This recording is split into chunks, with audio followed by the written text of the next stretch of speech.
उच्चाराने केले देवे गोकुळी. देवाने जे चरित्र गोकुळामध्ये केलं ना तेच चरित्र. कारण नाही तर लोकांना असं वाटतं महाराज तुमच्या कृष्णाने 16,108 बायका केल्या. लोक काय म्हणतात तुमच्या कृष्णाने 16,108 बायका केल्या, तुमच्या कृष्णाने चोऱ्या केल्या, आम्ही चोरी केली तर काय फरक पडला? सांगा देवाने काय चोरलं बरं का? काय चोरलं?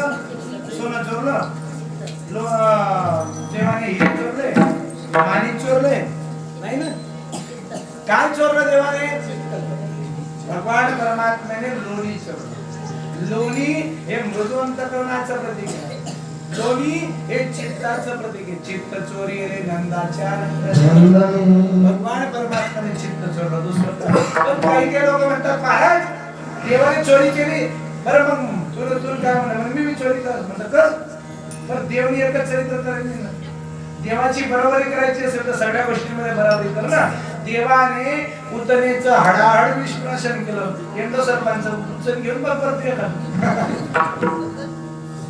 देवाने 16,108 बायका केल्या आणि एक आवडली जात नाही आपल्याला. एक आयुष्यभर तिला काही काही होतं. काय विषय असं आमचा पाचोऱ्याला वाणेगावला कीर्तन होत असले 6व्या दिवसात कीर्तन होतं आणि त्या माऊली परंपरेचे बाबा वांदाची बाबा त्या ठिकाणी स्वभाव असा विषय असा निघाला म्हणे काही काही गोष्टी पुरवडत नाही तरी करण्या पडत. काही काही गोष्टी पुरवडत नाही तरी कराव्या लागतात. तर त्या बाबांनी लगेच सांगितलं म्हणे महाराज बायको बी पुरत नाही म्हणे, पुरवडत तरी कमी पडत नाही. अशी गोष्ट आहे. पण एक बायको आपल्याला पुरत नाही.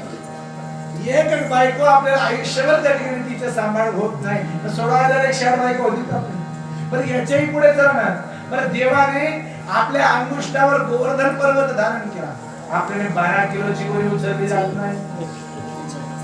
देवाने 12 गाव अग्नीकडून टाकले. अगरबत्तीचा चटका सहन होत नाही पट्ट्याला. क्या सुद्धा पुंगून पिलून चालला देवाची बरोबरी करा.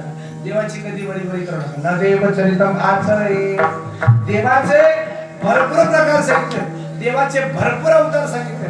किती भागवतामध्ये भागवतामध्ये मिळून 24 अवतार भगवान परमात्म्याचे सांगितले.